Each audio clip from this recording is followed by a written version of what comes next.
Bueno, vamos a orar. Extienda sus manos. Padre, yo bendigo a este pueblo, Dios, y a cada persona que está en su casa, que está en una actitud, Señor, de reverencia delante de ti. Tu palabra dice en el Salmo: joven fui y he envejecido, y no he visto justo desamparado ni su descendencia que mendigue pan, Señor. Padre, que tú suplas para cada persona aquí, Señor, y allá conectada, Dios. Que tú traigas multiplicación, abundancia en todas las cosas, Espíritu Santo de Dios. Te lo pedimos y el pueblo de Dios dice amén y amén. Dele fuerte ese aplauso al Señor, iglesia. Qué bendición estar hoy aquí en la casa de Dios. ¿Cuántos están contentos de estar en la casa de Dios? A pesar de la lluvia, de las circunstancias, de las situaciones, estar aquí siempre buscando el rostro del Señor. Hoy quiero compartir un mensaje y quiero que me acompañes por favor allí a Lucas capítulo 22. Estamos conmemorando la muerte y la resurrección del Señor Jesucristo. Allí en Lucas 22, lo que acabamos de leer, en el momento de tomar la cena del Señor, está Jesucristo dando unas instrucciones, enseñándole al pueblo de que Él es el Cordero Pascual. La palabra Pascua significa pasar de largo y viene de la palabra hebrea Pesach, P-E-S-A-J. Y se estaban reuniendo los discípulos con el Señor Jesús para celebrar y conmemorar y recordar cómo Dios había librado de su pueblo de la esclavitud cuando estaban en Egipto. Recuerde que Dios le da una promesa a Abraham, a Isaac y a Jacob. Se levanta un hijo de Jacob llamado José, el cual Dios utiliza de una manera poderosa para guardar del hambre a la nación de Egipto y también a su familia y al pueblo de Israel.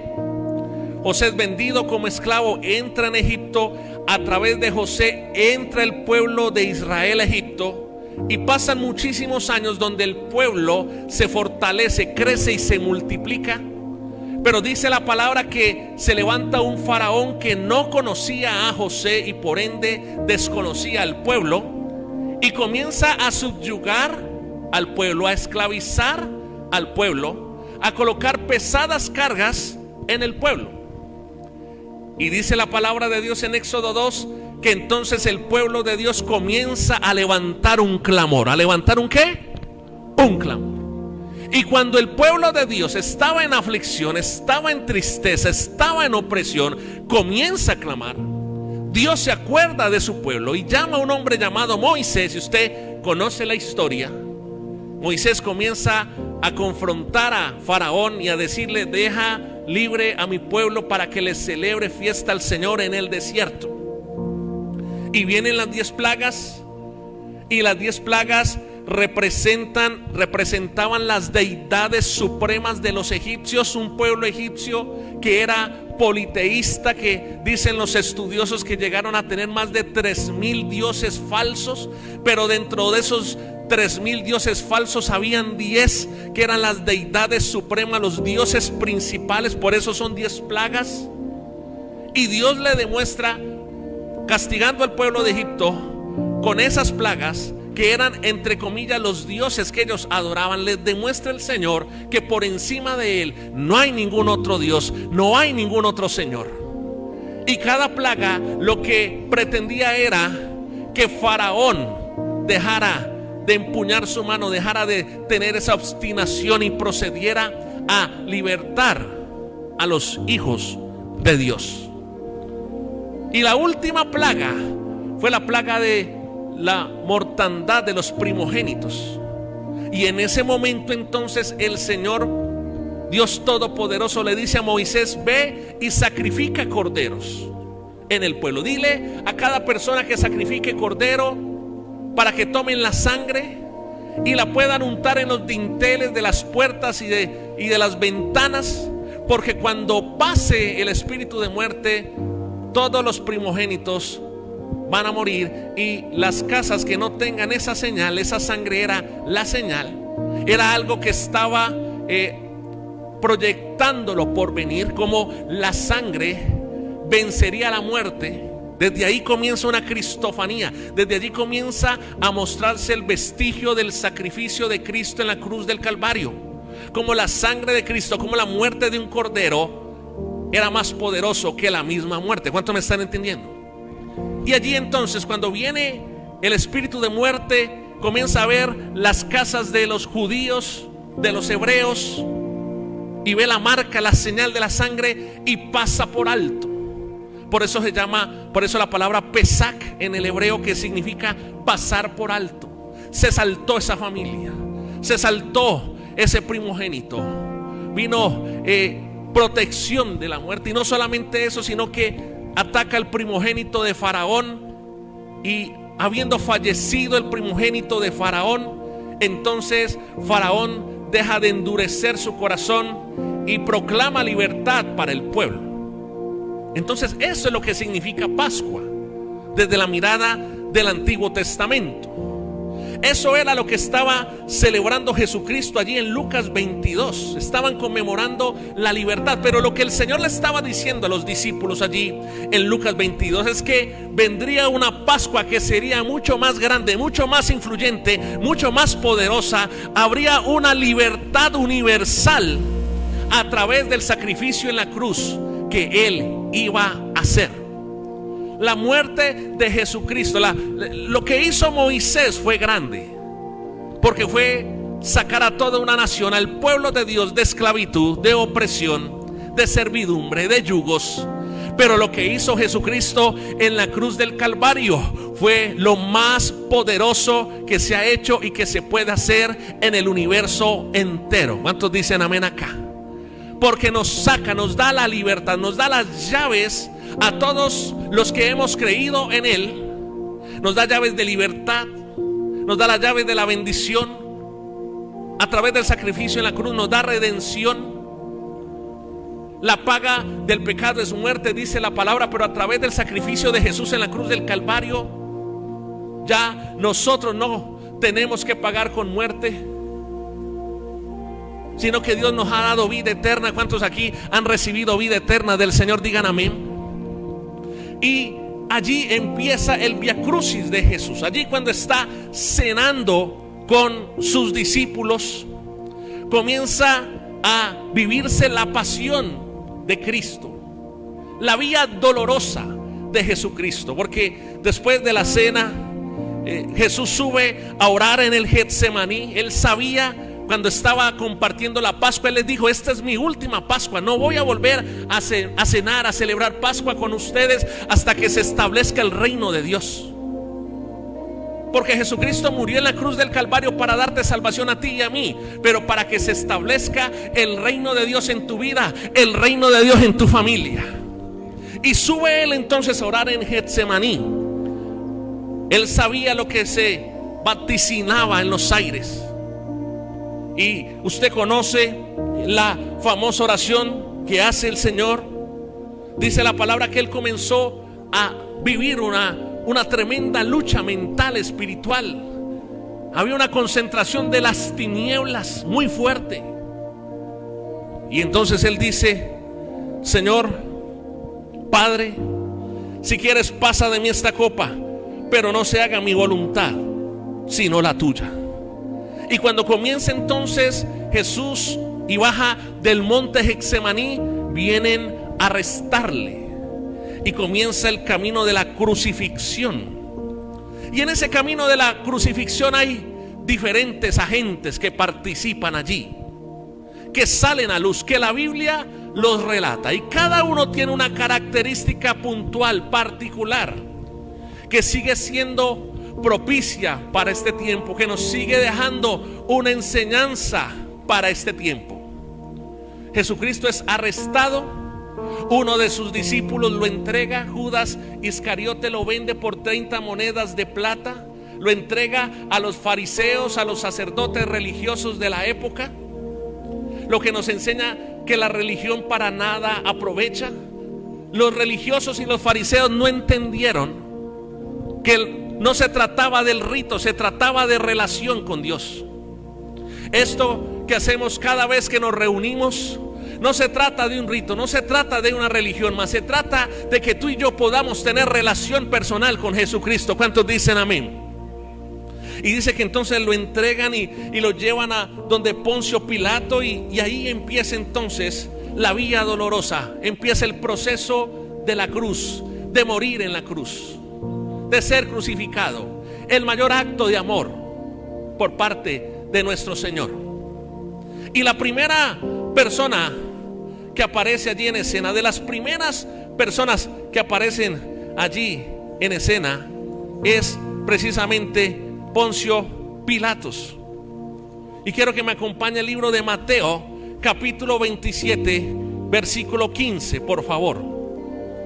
El libro de Mateo, capítulo 27, versículo 15. Mire lo que dice la palabra de Dios. Mateo 27:15. Ahora bien, en el día de la fiesta acostumbraba el gobernador soltar al pueblo un preso, el que quisiesen, y tenían entonces un preso famoso llamado Barrabás. ¿Cómo se llamaba este preso famoso? Barrabás. Y reunidos pues ellos, le dijo Pilato: ¿a quién queréis que os suelte, a Barrabás o a Jesús, llamado el Cristo? Porque sabía que por envidia le habían entregado. Y estando él sentado en el tribunal, su mujer le mandó a decir, ojo lo que le dice la mujer a Poncio Pilato, le dice: no tengas nada que ver con este justo, porque hoy he padecido mucho en sueños por causa de él. Pero los principales sacerdotes y los ancianos persuadieron a la multitud que pidiese a Barrabás y que Jesús fuese muerto. Y respondiendo, dice la palabra del Señor, el gobernador les dijo: ¿a cuál de los dos queréis que os suelte? Y ellos dijeron: a Barrabás. Pilato les dijo: ¿qué pues haré de Jesús, llamado el Cristo? Todos le dijeron: sea crucificado. Y el gobernador les dijo: pues ¿qué mal ha hecho? Pero ellos gritaban aún más diciendo: sea crucificado. Viendo Pilato que nada adelantaba, sino que se hacía más alboroto. Mire, yo quiero que ponga atención a esto primero que vamos a leer y que vamos a estudiar aquí. ¿Qué fue lo que hizo Poncio Pilatos? Dice la palabra que tomó ¿qué? Agua, y se lavó ¿qué? Y se lavó ¿qué? Las manos delante del pueblo, diciendo: inocente soy yo de la sangre de este justo. ¿Allá quién? Allá vosotros. Y respondiendo todo el pueblo dijo: mire lo que dice el pueblo, qué fuerte esto. Dice: su sangre sea sobre nosotros y sobre nuestros hijos. Wow. Entonces soltó a Barrabás, y habiendo azotado a Jesús, le entregó para ser crucificado.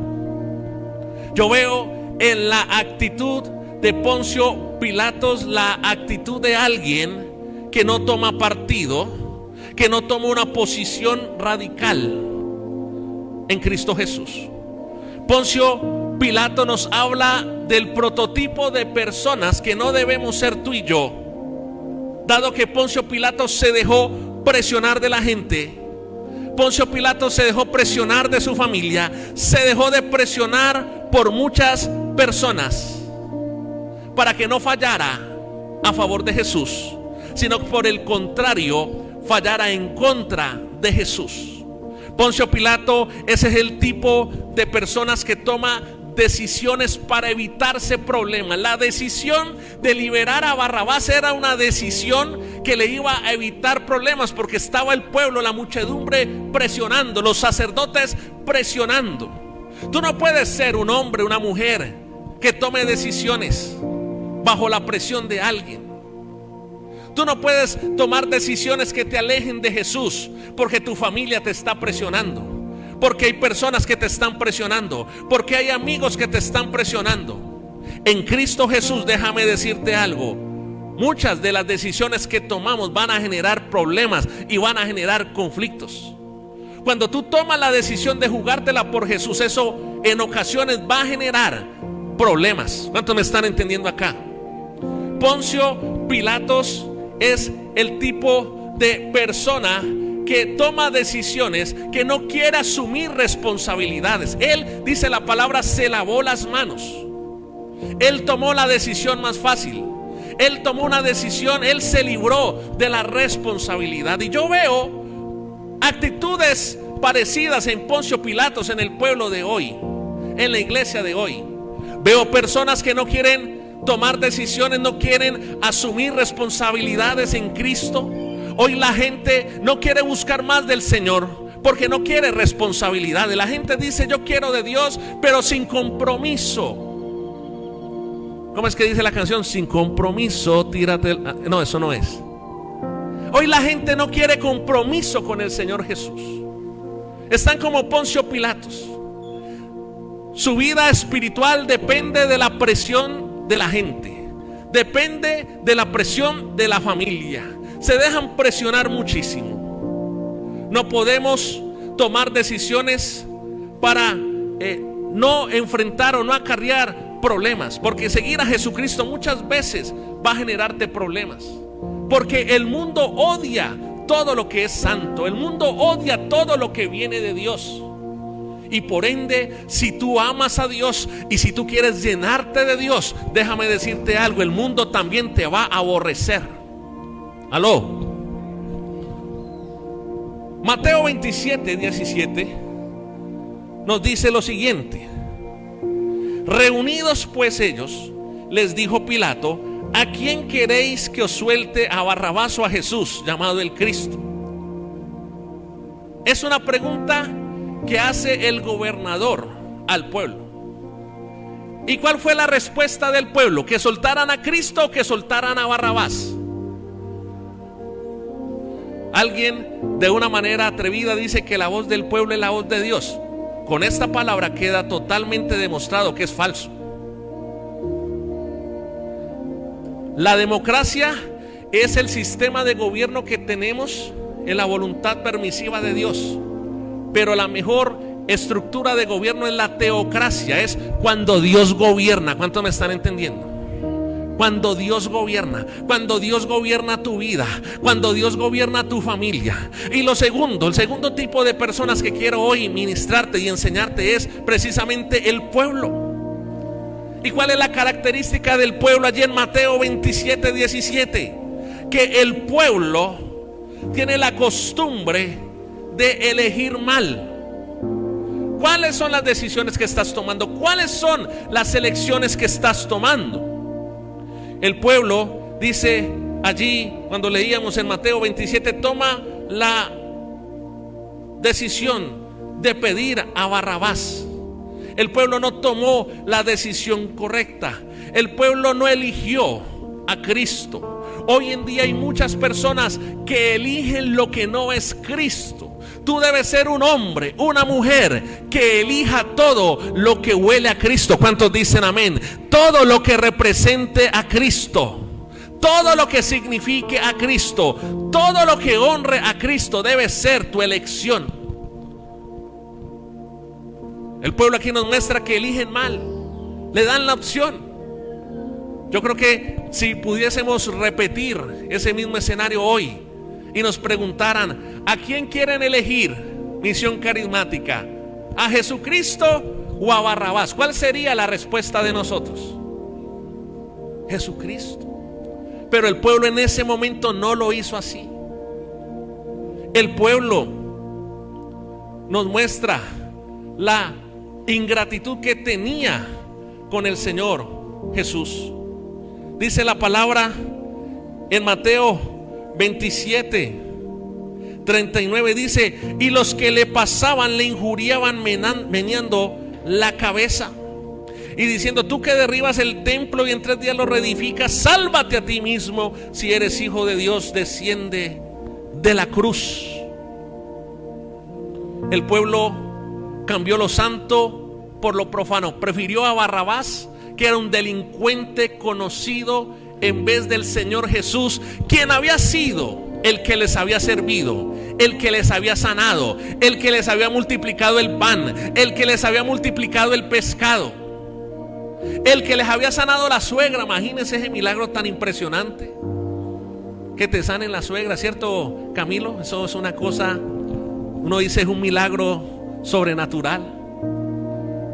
Y aún así, a pesar de todo eso, ese pueblo que en la entrada triunfal allí en Mateo 21, acompáñeme por favor, en Mateo 21, versículo 8 al 9, dice: y la multitud, que era muy numerosa, tendía sus mantos en el camino, y otros cortaban ramas de los árboles y las tendían en el camino. Y la gente que iba delante y la que iba detrás aclamaba. ¿Qué hacía la multitud? Aclamaba. ¿Y qué decía? Hosana al Hijo de David, bendito el que viene en el nombre del Señor, hosana a las alturas. Entonces vemos que el pueblo que en su momento lo alababa, lo exaltaba, en el Vía Crucis, en el camino a la cruz, era el que gritaba: crucifícale, crucifícale, crucifícale. Qué olvidadizo es el pueblo, qué olvidadizo fue ese pueblo. Se olvidó todo lo que el Señor hizo. Y cuando miraba la actitud del pueblo, no podía dejar de pensar en lo olvidadizo que podemos llegar a ser como pueblo de Dios y como iglesia de Dios. Dígale a la persona que está a su lado que no le pase a usted. Ese pueblo que cambió lo santo por lo profano, ese pueblo que era inconstante, que un día quería de Dios y al otro día no, que un día le cantaba hosana y al otro día le decían crucifícale. A eso también se tuvo que enfrentar Jesucristo. Se enfrentó a la decisión de Poncio Pilatos, el cual se lavó las manos sabiendo que era inocente, sabiendo que no había ningún pecado en Jesús. Sin embargo, lo entregó a la multitud que quería sangre, que quería muerte. Esa multitud que se enfrentó, que comenzó a escupirlo, que comenzó a rechazarlo. Y la palabra dice que él guardaba silencio por amor a ti. Luego, cuando estaba en ese proceso, Mateo 26, acompáñeme por favor. Dice la palabra del Señor en Mateo 26, 69 al 75. Jesús estaba en el concilio.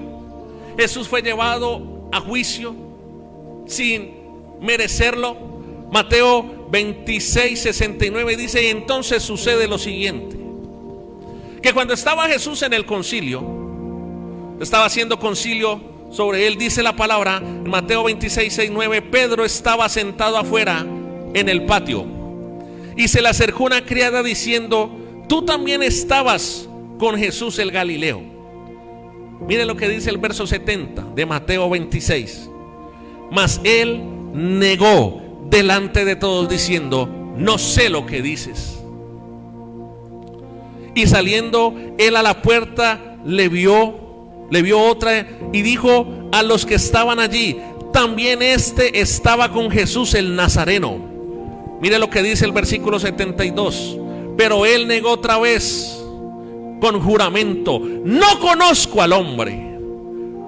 Un poco después, acercándose los que por allí estaban, dijeron a Pedro: verdaderamente también tú eres de ellos, porque aún tu manera de hablar te descubre. Wow. Entonces él comenzó a maldecir y a jurar: no conozco al hombre. Y enseguida cantó el gallo. Entonces Pedro se acordó de las palabras de Jesús, que le había dicho: antes que cante el gallo me negarás 3 veces. Y saliendo fuera lloró amargamente. Pedro, que representa el hombre emocional, le dice al Señor: Señor, yo te juro por Chuchito, te lo juro, que yo nunca te dejaré, que yo nunca te dejaré. Pero a la hora de la hora vemos un Pedro que le niega, un Pedro que se esconde.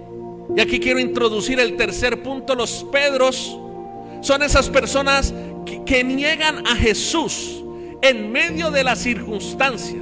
Tú no puedes ser ese Pedro. Tú tienes que ser el Pedro el apóstol, el que sana con la sombra, el que predica la palabra, el que glorifica a Dios. ¿Cuántos dicen amén? Pero tú no puedes ser este Pedro que estamos estudiando, que estamos leyendo. Ese Pedro que cuando viene la crisis niega las cosas de Dios.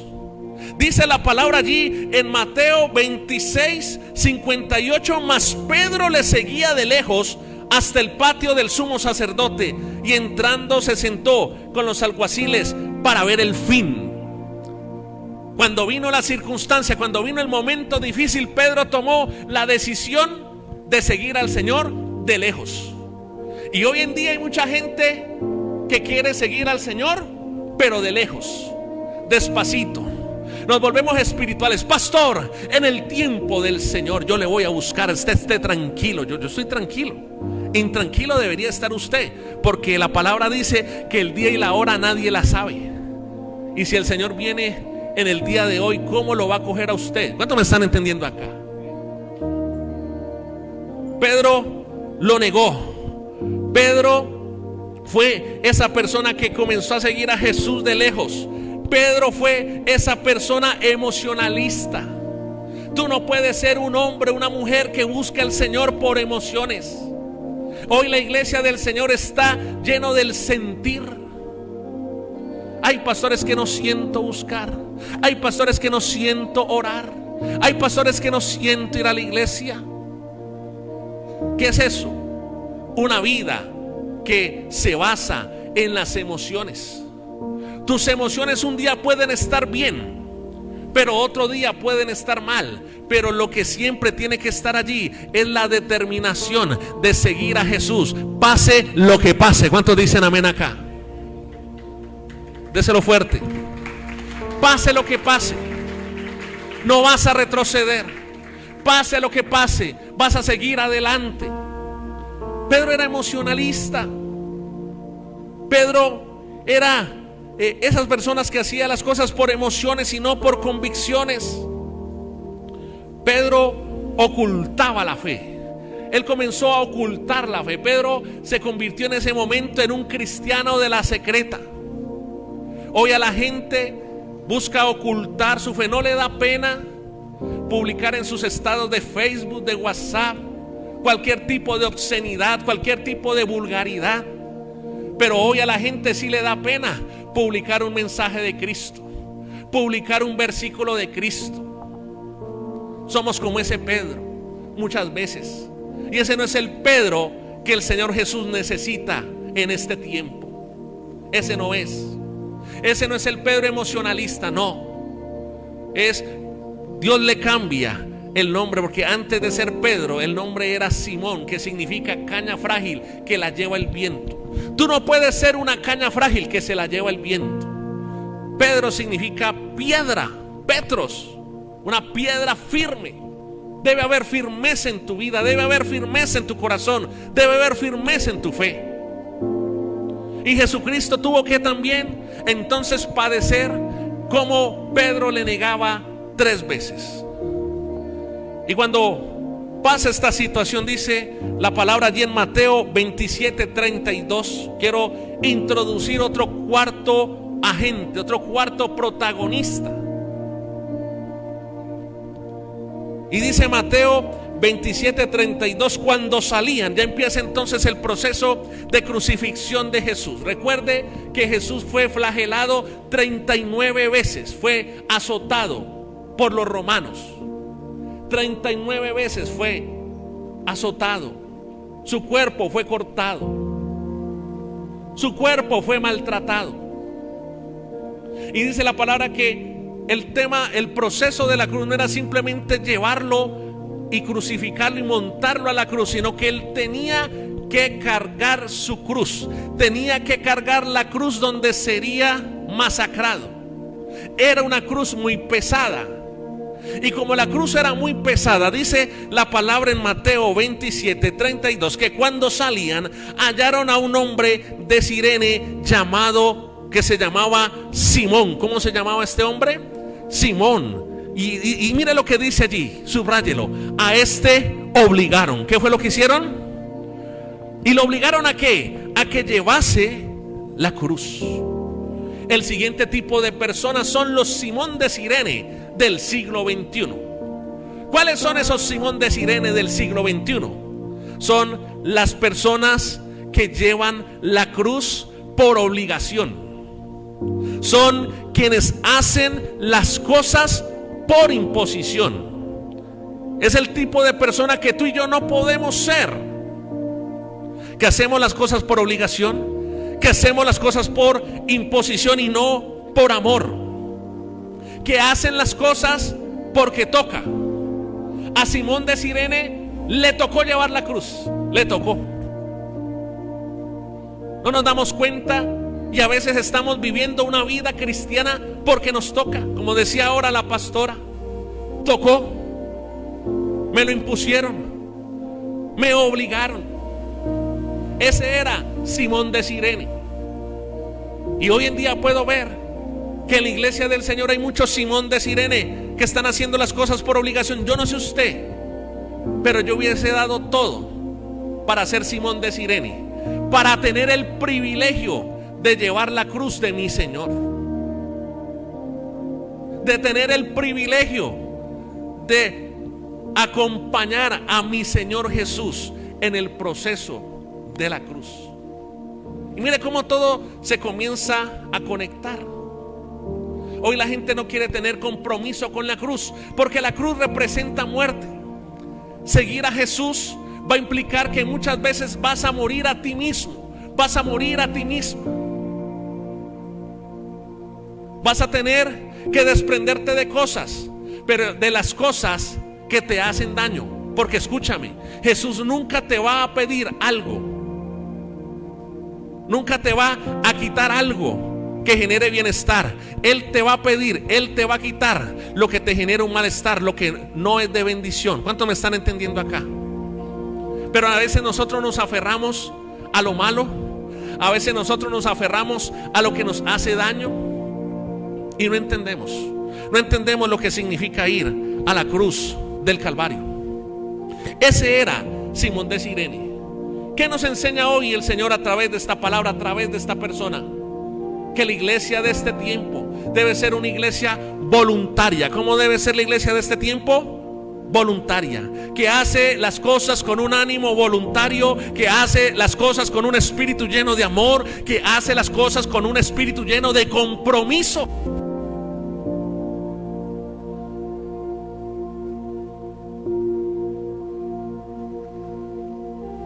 Nos congregamos porque le amamos. Nos congregamos porque estamos agradecidos con el Señor. Y dice la palabra entonces allí que se tuvo que, en Mateo, acompáñenme por favor, Mateo 26, 14 al 16. Mateo 26, 14 al 16 dice: entonces uno de los 12, que se llamaba Judas Iscariote. ¿Cómo se llamaba esta persona? Judas Iscariote. Fue a los principales sacerdotes y les dijo: ¿qué me queréis dar? Y yo os lo entregaré. Y ellos le asignaron 30 piezas de plata, y desde entonces buscaba oportunidad para entregarle. ¿Quiénes son los Judas Iscariote? Acompáñame por favor también para que conozca el corazón de Judas. Y como hoy en el siglo XXI todavía se mueve ese espíritu de Judas Iscariote en el pueblo. San Juan 12, acompáñenme por favor. San Juan 12, versículo 1. Dice la palabra del Señor, del versículo 1 al 8: 6 días antes de la Pascua, vino Jesús a Betania, donde estaba Lázaro, el que había estado muerto y a quien había resucitado de los muertos, y le hicieron allí una cena. Marta servía y Lázaro era uno de los que estaban sentados a la mesa con él. Entonces María tomó una libra de perfume de nardo puro de mucho precio. ¿Cómo era este nardo? De mucho precio. Y ungió los pies de Jesús y los enjugó con sus cabellos, y la casa se llenó del olor del perfume. Y dijo uno de sus discípulos, Judas Iscariote, hijo de Simón, el que le había de entregar: ¿por qué no fuese este perfume vendido por 300 denarios y dado a los pobres? Eso era lo que decía Judas. no le den el perfume al Señor Jesús, no honren al Señor Jesús, no le ofrezcan esa ofrenda al Señor Jesús, déselo a los pobres. Pero dijo esto, escúcheme bien allí en el versículo 6, pero dijo esto no porque se cuidara de los pobres, sino porque era ladrón. ¿Cómo era Judas? Y teniendo la bolsa, sustraía de lo que se echaba en ella. Entonces Jesús dijo: déjala, para el día de mi sepultura ha guardado esto, porque a los pobres siempre los tendréis con vosotros, mas a mí no siempre me tendréis. Judas era el tesorero del Señor Jesús, y él se enojaba cuando había alguien que quería honrar al Señor Jesús, que quería bendecir el ministerio de Jesús, que quería darle una ofrenda a Jesús. Se enojaba muchísimo, se llenaba de una falsa piedad y una falsa dignidad y espiritualidad, y decía: ay, eso, ¿para qué le dan tantas cosas al Señor? No es necesario. ¿Para qué le dedican tanto tiempo al Señor? No es necesario. ¿Para qué le dan tanto dinero al Señor? No es necesario. Eso hay que dárselo a los pobres. Pero la palabra es clara al decir de que no era que Judas le diera las ofrendas a los pobres, sino que él se las robaba. Ese era el corazón de Judas. Dice la palabra allí en Mateo 26:47. Acompáñenme por favor. Mateo 26:47.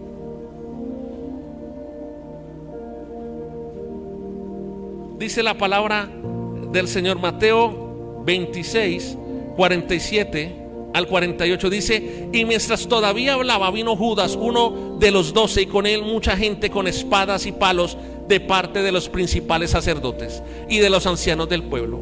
Y el que le entregaba les había dado señal, diciendo: al que yo besare, ese es, prendedle. Judas fue capaz de mirar a la cara al Señor y de besar el rostro del Señor, dándole una señal a sus enemigos para que lo capturaran y para que lo crucificaran. Judas me habla de las personas, es el prototipo de personas que no tienen un verdadero arrepentimiento. ¿Que no tienen qué cosa? Verdadero arrepentimiento. Mire lo que dice Mateo 27 del 3 al 5. Estamos moviéndonos entre Mateo 26 y Mateo 27. Ahí está la vía dolorosa, el proceso al Calvario del Señor Jesús. Y dice la palabra en Mateo 27 versículo 3: entonces Judas, el que le había entregado, viendo que era condenado, devolvió arrepentido, entre comillas, las 30 piezas de plata a los principales sacerdotes y a los ancianos, diciendo: yo he pecado entregando sangre inocente. Mas ellos dijeron: ¿qué nos importa a nosotros? Allá tú. Y arrojando las piezas de plata en el templo, salió y fue y se ahorcó. Y mire lo que dice el versículo 6 de Mateo 27. Los principales sacerdotes, tomando las piezas de plata, dijeron: no es lícito echarlas en el tesoro de las ofrendas, porque es precio de sangre. Judas Iscariote al final no se arrepintió. La culpa se lo comió y lo llevó preso de la culpa, y no de un arrepentimiento genuino por el pecado que había tomado, a suicidarse. ¿Qué fue lo que hizo Judas? Se suicidó. Judas estaba lleno de remordimiento. ¿De qué estaba lleno Judas? Muy bien, papi. Y no de arrepentimiento, que es lo que necesitamos.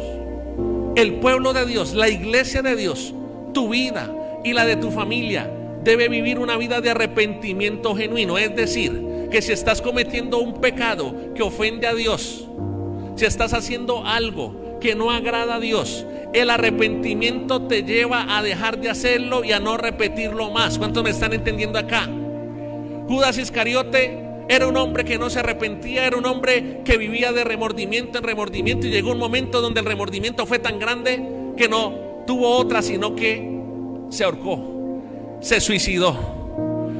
Judas Iscariote representa a la persona que no tiene un arrepentimiento genuino, que cambia al Señor por 30 monedas de plata.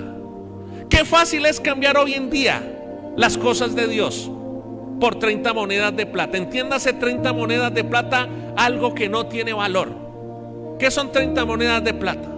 ¿Qué podemos hacer hoy con 30 monedas de plata? Muy poco. Y a veces nosotros cambiamos los privilegios del Señor, cambiamos las cosas de Dios por cosas que no tienen valor. ¿Cuántos me están entendiendo acá? Tú no puedes ser un Judas Iscariote del siglo XXI que cambia al Señor por 30 monedas de plata. No. Tú no puedes ser un Judas Iscariote del siglo XXI que no se arrepiente de sus pecados. Nadie está diciendo que somos perfectos, porque ni tú eres perfecto, ni yo soy perfecto. Solo Dios es perfecto. Pero lo que sí podemos hacer es tomar la decisión para mejorar cada día. ¿Cuántos me están entendiendo acá? Judas no tenía lealtad, no tenía fidelidad, no tenía integridad. Si hay algo que abunda en el mundo es la falsedad, es la hipocresía. ¿Usted sabía que Jesucristo, una de las palabras que más utilizaba y que más están allí en los 4 evangelios, es decir, en Mateo, Marcos, Lucas, Juan, es la palabra hipócritas? ¿A Jesús no le gustaba la gente hipócrita? Yo le pregunto, ¿a cuántos aquí le gusta la gente hipócrita? Dígame. Y lo que hoy se mueve el mundo, lo que hoy abunda el mundo es gente sin lealtad, gente sin principios, gente sin fidelidad, gente sin integridad. Eso era lo que representaba Judas. Y Dios anhela que tú puedas ser un hombre íntegro. ¿Cuántos dicen amén? Que tú seas un hombre y una mujer que tenga un corazón lleno de fidelidad. ¿Cuántos dicen amén? Que tú puedas tener lealtad. Mira, Judas, el Señor Jesús lo llamó, el Señor Jesús lo formó, el Señor Jesús lo bendijo, le dio el privilegio de ser uno de sus 12. Y lo vemos allí en Mateo 26 y 27, entregando a su maestro. Amado, amada, este mundo necesita hombres y mujeres que demuestren fidelidad, que demuestren lealtad, que demuestren integridad. Dios te ha llamado a que hagas parte de esa generación. Que tus hijos tú los puedas formar con principios y valores. ¿Cómo estás formando a tus hijos? ¿Cómo estás levantando a tus generaciones? Es la pregunta. Judas no tenía la motivación correcta para hacer las cosas. Que todo lo que tú puedas hacer siempre tenga la motivación correcta. Por más pequeño que parezca, tu motivación sea agradar al Señor. ¿Cuántos dicen amén y le dan un aplauso al Señor en esta mañana?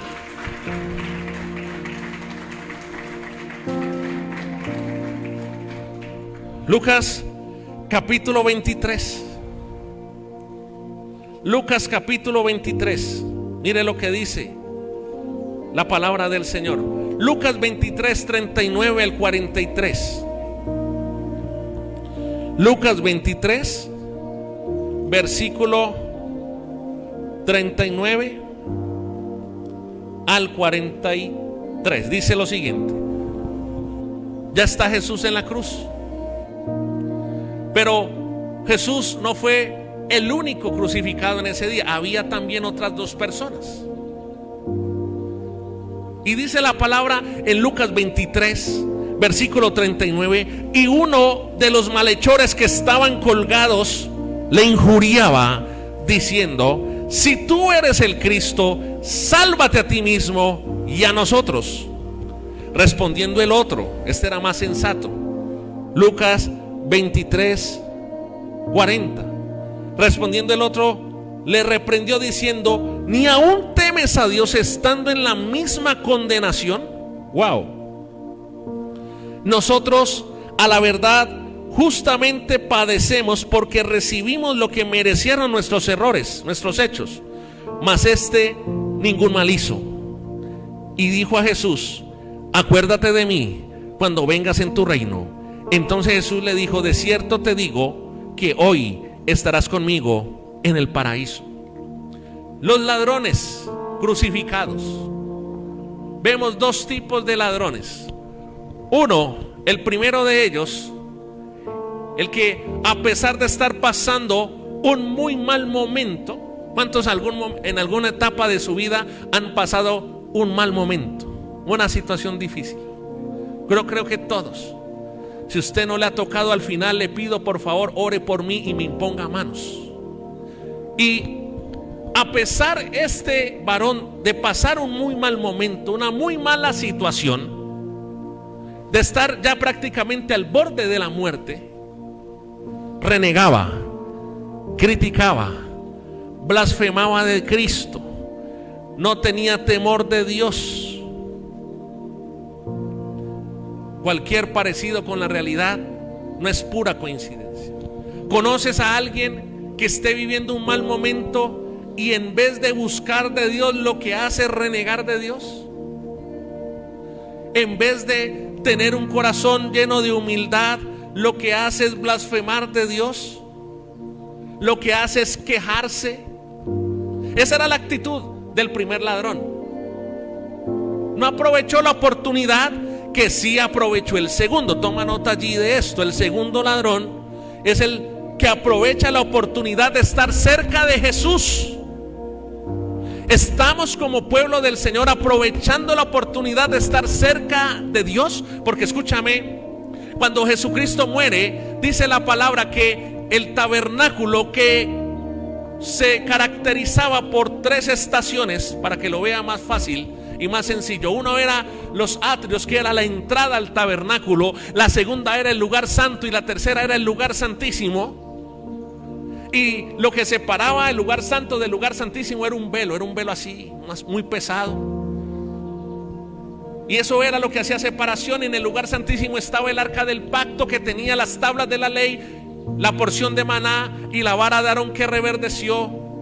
Y era el arca del pacto bañada en oro, y ahí era donde habitaba la gloria de Dios. Y el sumo sacerdote, que era el único que podía entrar a ese lugar, ahí recibía las instrucciones de Dios para el pueblo por 1 año. Imagínese usted. Y cuando Jesucristo muere, dice la palabra que el velo se rompe en 2. Es decir, que ya no había un bloqueo para acceder al lugar santísimo. Cuando Jesucristo muere en la cruz del Calvario, uno de sus privilegios y de sus bendiciones es que todos podemos entrar al lugar santísimo, todos podemos tener acceso a su gloria. Pero la pregunta que el Señor nos hace en esta mañana es: ¿estás aprovechando ese privilegio de estar cerca de Jesús? Porque hubo miles, millones de personas que no tuvieron ese privilegio que tenemos hoy. Hoy todos tenemos la posibilidad de acercarnos a la gloria del Señor. Ese ladrón aprovechó la oportunidad de estar cerca de Jesús. Ese ladrón aprovechó la oportunidad de recibir salvación. Ese ladrón aprovechó la oportunidad de recibir el perdón de Dios, el perdón por sus pecados. Él fue muy entendido. Él sabía al lado de quién estaba. Él sabía quién era el que tenía a su lado. Y él le dijo: Señor, acuérdate de mí. ¿Qué fue lo que le dijo allí en Lucas 23:39? Dice: acuérdate de mí cuando vengas en tu reino. ¿Y qué recibe del Señor en el verso 43? Entonces Jesús le dijo: de cierto te digo que hoy estarás conmigo en el paraíso. Ese malhechor, ese ladrón, tuvo la bendición de morir en Cristo y de vivir en el reino de los cielos. ¿Estamos aprovechando nosotros la oportunidad que Jesucristo nos da todos los días? Estamos viviendo los tiempos más difíciles de la historia. Es una cosa impresionante. Estamos viviendo tiempos muy complejos, donde hay un amor, donde todo el mundo busca lo suyo propio. Estamos a la antesala de crisis económicas, de crisis sanitarias.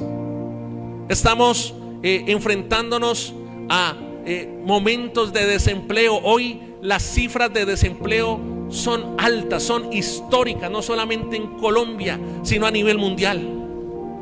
Estamos siendo gobernados por naciones, por gobernantes que lo que hacen es cargar y castigar a sus gentes con medidas impositivas, con impuestos y tributos. Estamos viviendo y experimentando tiempos de devaluación de la moneda frente al dólar. Hay un aumento de la violencia. No hay inversión en la educación para los hijos. Hoy los ancianos están condenados a la miseria por las reformas pensionales que no solo se hacen en Colombia, se hacen en el mundo.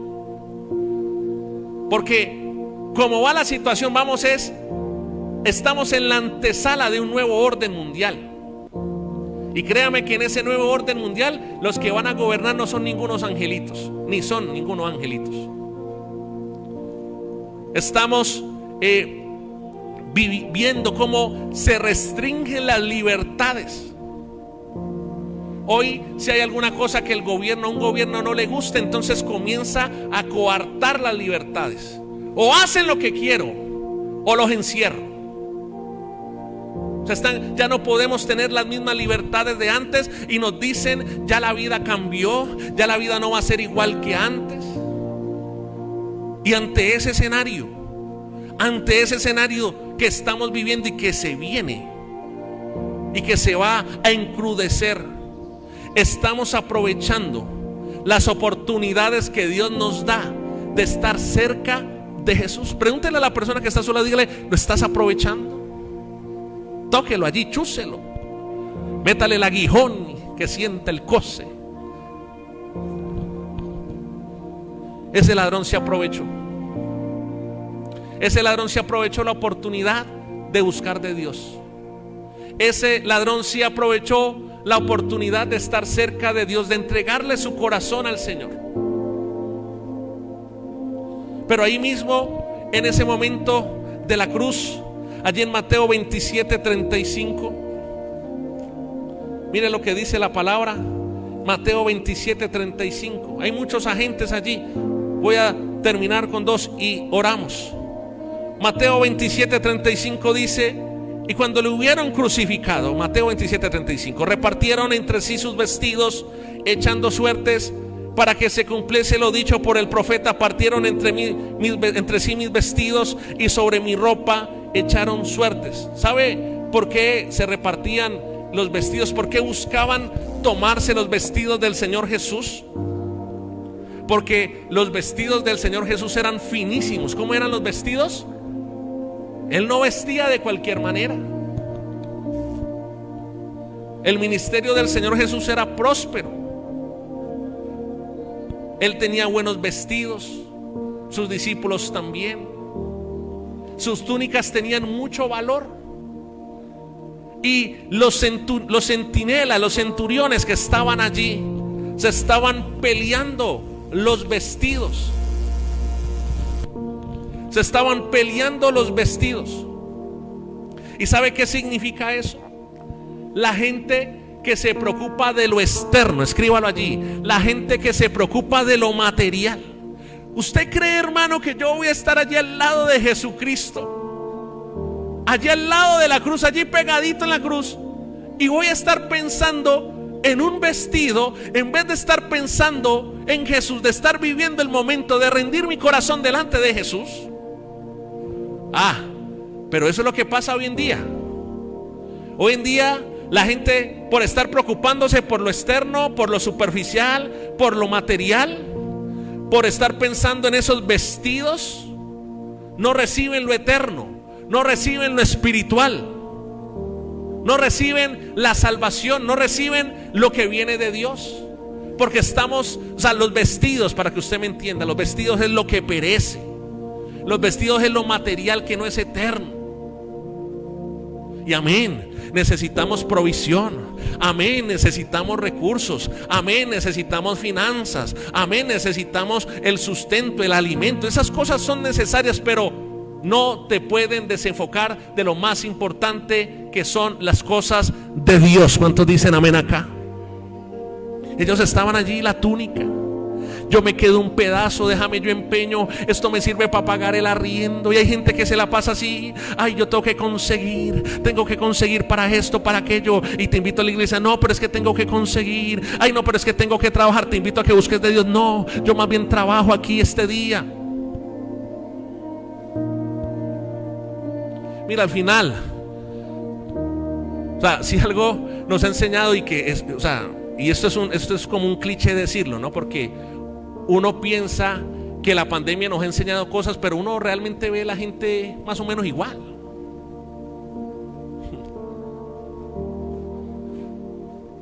Yo dudo, y esto lo digo yo, no Dios, si una persona en un año que no buscó de Dios, que no pudimos buscar de Dios, que no nos pudimos congregar, que no pudimos hacer Santa Cena, que no nos pudimos reunir, que no nos pudimos adorar, no pudimos reunirnos para adorar.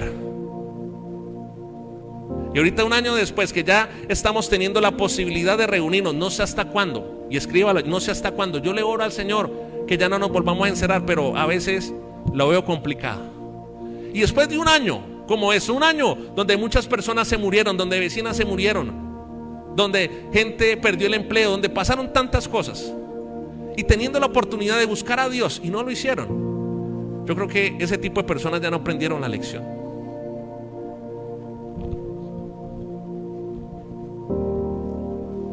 La pandemia debería dejarnos la enseñanza de que ¿qué te sirve lo material si no tiene lo más importante? Yo creo que a los entendidos espirituales esto nos enseñó qué es lo más importante. La familia es importante, Dios es lo más importante. ¿Cuántos dicen amén acá? Ya no estemos más como iglesia del Señor detrás de un trapo, corriendo como locos detrás de un trapo. No tenés tiempo para el Señor porque estás corriendo detrás de un trapo. Así como los centinelas se pelean el vestido. Luis Hernán, te compro ese pedazo, te lo negocio, te lo intercambio. Jonathan, te compro este otro pedazo de la túnica. Y allí, y no nos damos cuenta de lo que está sucediendo en el mundo espiritual. Ellos no se dieron cuenta de lo que estaba sucediendo, el acontecimiento más importante de la historia, y se lo perdieron por estar detrás de un pedazo de trapo viejo. Aló. Mateo 27, 41. Dice: de esta manera también los principales sacerdotes, escarneciéndole con los escribas y los fariseos y los ancianos, o sea, se le metió todo el sector religioso allí, en la religión organizada, sacerdotes, fariseos, escribas. Y dice en el versículo 42: a otro salvó, a sí mismo no se puede salvar. Si es el Rey de Israel, descienda ahora de la cruz y creeremos en él. El siguiente grupo de personas, de agentes que estaban allí en el proceso de la cruz, eran los sacerdotes. Los sacerdotes, que son esas personas que hacen parte de la religión organizada. Ellos no entendieron que no se trataba de religión, sino que se trata de relación. La meta cuando tú te congregas, la meta cuando tú buscas al Señor, cuando tú haces tu devocional, es que tu relación con el Señor pueda crecer. No es una religión, es una vida de relación. Porque cuando tú tienes relación con el Señor, cuando tú tienes relación con Dios, Dios te comienza a hablar todas las cosas. Acuérdese que la palabra dice que todo me es permitido, pero no todo me conviene. Todo me es lícito, pero no todo me edifica. Y cuando tú tienes una relación directamente con Dios, profunda con Dios, Él se encarga de enseñarte todas las cosas. Él se encarga de guiarte. Él se encarga de formarte. Pero ¿qué va a hacer de una iglesia que, como lo decía hace 8 días, no quiere tener intimidad con Dios? Y si no tiene intimidad con Dios, no tiene encuentro con Dios. Y si no tiene encuentro con Dios, no experimenta cambio, transformación y bendición. ¿Aló? No es de religión.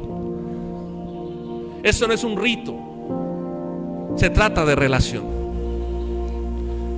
Y dice Mateo 27, 56, ahí entonces, cuando estaban allí injuriándoles, el Señor dijo: cerca a la hora 9, Jesús clamó a gran voz diciendo: Elí, Elí, lama sabactini. Esto es: Dios mío, ¿por qué me has desamparado? Y dice la palabra del Señor que entonces Jesús, habiendo clamado a gran voz, entregó el Espíritu. Y lo que le decía allí en Mateo 27, 51: y he aquí el velo del templo se rasgó en dos, de arriba a abajo, y la tierra tembló y las rocas se partieron. Y el verso 56 dice y nos describe a una mujer llamada María Magdalena. el prototipo de personas que tú y yo debemos ser. Dice que entre los cuales estaba María Magdalena, María, la madre de Jacobo y de José, y la madre de los hijos de Zebedeo. ¿Y qué representa María Magdalena, pastor? María Magdalena representa a la gente que recibe perdón de pecados, que ha recibido una oportunidad. Porque María Magdalena, usted se acuerda la historia, ¿no?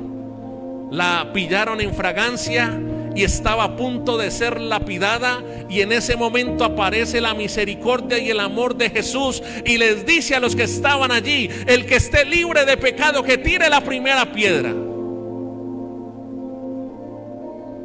Aprovecha el perdón de pecados que te ha dado el Señor, las oportunidades que te ha dado Dios, y decide vivir por Él y para Él para siempre. ¿Cuánto le dan un aplauso al Señor en esta mañana?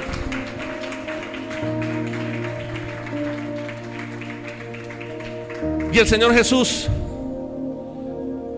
muere allí en la cruz, entrega el Espíritu. Dice la palabra, y lea Lucas 24, por favor, y póngase de pie mientras leemos esto. Lucas 24. Ya el Señor había fallecido. Apareció una persona que se llama José de Arimatea, que fue quien pidió el cuerpo para darle una sepultura de honra al Señor Jesús. Y estaban allí pasando los días, y dice Lucas 24:5 dice: y como vieron temor y bajaron el rostro a tierra, les dijeron: ¿por qué buscáis entre los muertos al que qué? Dígalo fuerte. ¿Quién vive? ¿Quién vive? Mira, la muerte de Jesús, allí Él pagó el precio, la condenación que caía sobre nosotros. Pero la diferencia de todos los sistemas religiosos, todos los sistemas de creencias del mundo, es que usted puede ir a la India y va a la tumba de Mahoma y ahí encuentra los huesos de... ¿sí? Usted va a la tumba de Buda y usted encuentra los huesos de ¿quién? Usted puede ir a la tumba de cualquier filósofo, de cualquier pensador, de cualquier religioso, y en su tumba encontrará sus restos. Pero usted va a Israel, a la nación del Señor, y va allí, y allí hay, y la gente, eso es un sitio turístico muy importante, de los más importantes del mundo. Y el guía turístico lo va llevando, lo lleva al río Jordán. Allá Aurora estuvo por allá, el río Jordán, ¿cierto? Sí. Y entonces unción a Aurora para ir a Jerusalén, a ir a Israel. Y lo llevan allí al río Jordán y lo bautizan. Y dicen: mira, este es el río Jordán, aquí se bautizó Jesús. Y Chumbulún, y se bautiza allí otra vez. Vamos a hacer bautizos próximamente aquí en vivo y en directo. Amén. Para los que quieran bautizarse, lo vamos a hacer aquí. Terminamos el culto. Voy a hablar con Giovanna que hay una piscinita allí y vamos a bautizar para los que no se han bautizado. ¿Cuántos se quieren bautizar? Amén. Y dice que cuando usted va allí, entonces el guía turístico te lleva y le dice: mire, aquí está, gracias Nandito, aquí está la tumba de Jesús. Y la gente se mete a la tumba y el guía dice: esta es la tumba de Jesús, la cual está vacía. La palabra dice: ¿por qué buscáis entre los muertos al que vive? Verso 6 dice: no está aquí, sino que ha resucitado. ¿Qué ha hecho el Señor Jesucristo? Ha resucitado. Dice: acordaos lo que os habló cuando aún estaba en Galilea. Y Él ha resucitado, y no solamente ha resucitado, sino que nos ha dejado al Consolador, es decir, al Espíritu Santo de Dios. a través de la muerte y de la resurrección, tú y yo podemos tener acceso y comunión con el Espíritu Santo de Dios. Jesucristo murió en la cruz del Calvario. Jesucristo resucitó para que su reino se establezca en cada corazón, para que su reino se establezca en las familias. ¿Cuántos dicen amén? Para que su reino se establezca en los hogares, en las ciudades, en las naciones. Por eso murió Jesús. Por eso debemos estar agradecidos, porque si hoy estamos acá es porque hemos tenido la oportunidad de alguna manera, a través de alguna persona, de recibir, de entrar en el reino de los cielos. Que podamos aprovechar, y con esto termino, podamos aprovechar el privilegio, podamos aprovechar la oportunidad, podamos agradecer el sacrificio en la cruz. Que tú vivas una vida de obediencia, no como Simón de Cirene, no por obligación, no por imposición, sino porque hay gratitud en tu corazón. ¿Cuántos dicen amén? Dele fuerte ese aplauso al Señor. Que nosotros podamos manifestar, así como Cristo manifestó su amor muriendo en la cruz, que cada uno de nosotros podamos manifestar el amor de Dios y que seamos una iglesia contagiosa del amor del Señor Jesús. Isaías 53, esa era una palabra. Mire, yo cuando leí esa palabra, yo lloraba en mi habitación, porque me parece una palabra tan especial, tan confrontadora, tan profunda, a pesar de que es una palabra corta. Isaías 53, 11 dice, léalo en su casa, todo el capítulo es el sufrimiento de Jesús profetizado allí en el libro de Isaías. Isaías 53, el 11 dice: verá el fruto de la aflicción de su alma y quedará satisfecho. Que tu estilo de vida haga que el corazón del Señor Jesús esté satisfecho. Cuando yo leí esa palabra, el Señor me preguntaba, primero en mí y después para la iglesia: tú estás viviendo, la manera en que estás viviendo satisface mi corazón, Jonathan. Pero pregúntale también a mi iglesia si su estilo de vida satisface mi corazón. Dice: verá el fruto de la aflicción de su alma. Jesús en la cruz afligió su alma, su vida, y Él espera ver fruto en ti. ¿Cuántos dicen amén? Él espera estar satisfecho por ti. Depende de ti que puedas tomar siempre la mejor decisión. Levanta tus manos y vamos a orar. Padre, gracias te damos, bendito Rey, en esta mañana, Señor. Oh, gracias por esta palabra, Señor Jesús. Hoy reconocemos, Señor Jesús, tu grandeza, tu misericordia y tu amor. Te damos gracias, Señor, por el sacrificio en la cruz del Calvario. Dios, ayúdanos a vivir una vida digna delante de ti, a no desperdiciar la oportunidad que tú nos das. Hoy estuvimos estudiando, Señor, cuántas personas por X o Y motivo desaprovecharon, se desenfocaron, Señor, no valoraron el sacrificio en la cruz del Calvario. Yo no quiero ser de esos. Dígale al Señor: yo quiero tener una vida que te agrade, Señor. Yo quiero honrar el sacrificio. Yo quiero valorar, Señor Jesús, el sacrificio en la cruz, Señor. Pero también quiero recibir, Espíritu Santo de Dios, esa resurrección. El Espíritu que moró en Cristo para resucitarlo es el mismo Espíritu Santo que mora en ti. Dígale: Señor, tú resucitaste con poder, tú resucitaste con gloria, Señor Jesús. Que el Espíritu de resurrección también esté en mi vida, Señor. Que todo lo que esté muerto, Señor, en esta hora pueda vivificarse, Señor, porque tu Espíritu es vida, es restauración,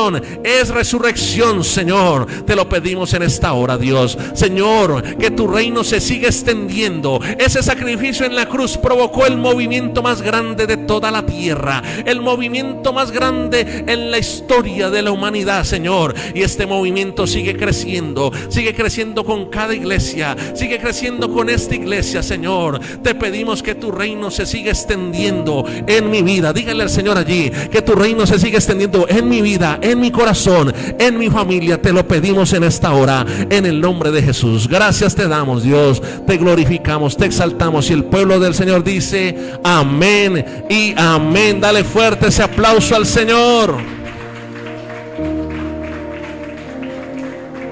Dios le continúe bendiciendo. Salude a 3 a 4 personas, bendígalos. Nos vemos el martes en el pozo de oración y en el descansando en Dios. Un abrazo especial para todos.